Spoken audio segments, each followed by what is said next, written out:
Assalamualaikum warahmatullahi wabarakatuh. Alhamdulillahirrahmanirrahim. Wassalatu wassalamu ala asrafil anbiya'i wa mursalin wa ala alihi washabihi ajmain. Amma ba'du. Puji syukur kehadirat Allah Subhanahu wa taala. Salawat dan salam semoga dilimpahkan kepada baginda Nabi besar Muhammad sallallahu alaihi wasallam. Rekan-rekan yang dirahmati oleh Allah Subhanahu wa taala, dalam kesempatan ini saya akan memaparkan apa hikmah dan keutamaan bulan Ramadan yang sebentar lagi akan segera tiba. Insya Allah kita diberikan panjang umur dan kita bisa menjalani ibadah saum ini. Ada sedikitnya 8 hikmah dan keutamaan bulan Ramadan, baik dari segi tauhid maupun dari segi fikih. Yang pertama dari segi tauhid, yang pertama kita dilatih dalam bulan Ramadan itu menjadi madrasah bagi kita, sehingga kita menjadi hamba Allah yang bertakwa. Sebagaimana dalam firman Allah yang sama-sama sudah kita ketahui dalam surat Al-Baqarah ayat 183, A'udzubillahi minasyaitonirrajim. Ya ayyuhalladzina amanu kutiba alaikumusiyam kama kutiba alal ladzina min qablikum la'allakum tattaqun. Hai orang yang beriman, telah diwajibkan bagi kamu untuk berpuasa sebagaimana yang telah diwajibkan bagi orang-orang sebelum kamu agar menjadi orang-orang yang bertakwa. Jadi jelas di sini bahwa bulan Ramadan ini kita berpuasa menjadi bekal sebulan ini untuk 11 bulan berikutnya. Kita dilatih untuk beramal soleh, baik ibadah mahdoh maupun ibadah-ibadah yang menyertainya. Oleh karena itu, kita perbanyaklah amal soleh, amal kebajikan selama bulan Ramadan, sehingga nanti akan menjadi kebiasaan untuk 11 bulan berikutnya. Itu hikmah yang pertama. Kemudian hikmah yang kedua, kita lebih mengenal atau ta'aruf kepada Allah. Dengan banyak interaksi kita kepada Allah, dengan melakukan banyak amal soleh, amal kebajikan, sehingga kita menjadi lebih dekat kepada Allah.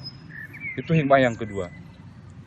Kemudian hikmah berikutnya yang ketiga, ibadah saum ini adalah ibadah yang langsung pahalanya diberikan oleh Allah.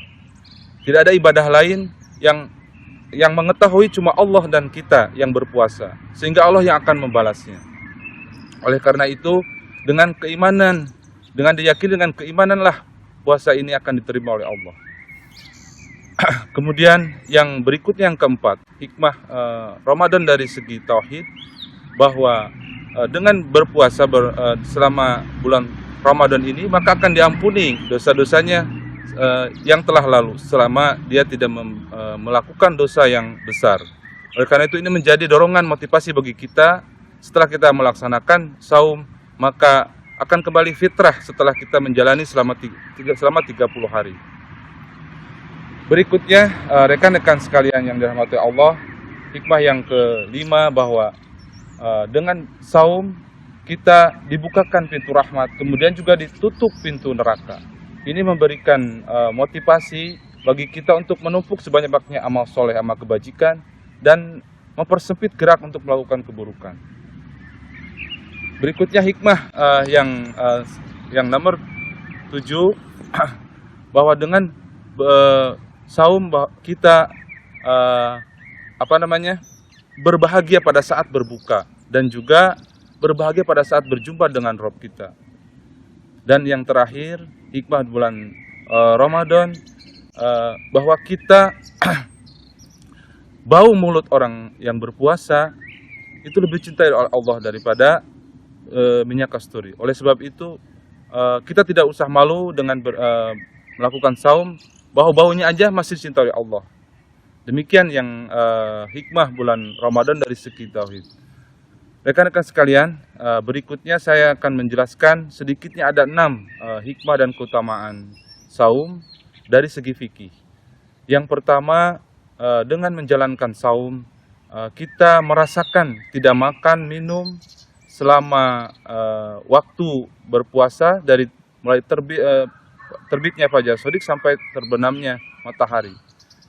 Ini kita membiasakan merasakan empati, bagaimana orang yang berkekurangan tidak hanya 1 hari, tapi bisa lebih dari 2 hari, 3 hari, dan seterusnya. Kita berpuasa masih dibatasi oleh waktu, tapi mereka yang berkekurangan bisa seterusnya dan seterusnya. Kemudian yang berikutnya, hikmah dan keutamaan dari segi fikih, kita dibiasakan untuk sahur. Sebenarnya sahur itu tidak semata-mata kita untuk makan, tapi kita belajar dibiasakan untuk bangun sebelum sholat subuh, untuk diisi dengan sholat malam, zikir, baca Al-Quran dan sebagainya. Dan ini mendidik kita untuk terus membiasakan pada saat setelahnya kita bangun sebelum subuh. Rekan-rekan yang dirahmati Allah, hikmah berikutnya dari saum yang kita lakukan selama bulan Ramadan, bahwa kita juga dilatih untuk tadarus Al-Quran, membaca Al-Quran. Kita mempunyai target bisa khatam 30 juz dan sebagainya. Ini pun menjadi latihan kebiasaan supaya dilaksanakan ibadah membaca Al-Quran ini untuk di bulan-bulan berikutnya. Berikutnya, hikmah dari segi fikih, kita juga belajar untuk memperbanyak salat malam, yaitu dengan taraweh. Ini juga dididik selama 30 hari kita salat malam 30 hari, dan berikutnya nanti dibiasakan untuk salat malam setiap hari. Dan ini menjadikan kita terus kebiasaan. Dan berikutnya hikmah yang dari segi fikih, kita dilatih untuk berzakat, infak, sedekah lebih banyak, karena pahala pun akan dilipat gandakan. Dan ini pun sama, di waktu-waktu berikutnya kita sudah dididik untuk melakukan zakat, infak, sedekah dan sebagainya. Berikutnya hikmah yang keutamaan yang lain adalah kita dididik untuk itikaf selama 10 hari terakhir di bulan Ramadan. Kita dididik untuk terus melakukan ibadah dengan tidak hanya berharap Lailatul Qadar, tapi juga berharap rahmat dari Allah Subhanahu wa taala. Demikian banyak hikmah dan keutamaan selama kita melaksanakan ibadah saum.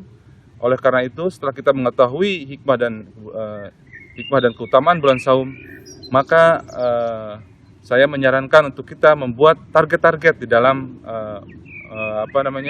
di dalam melaksanakan saum.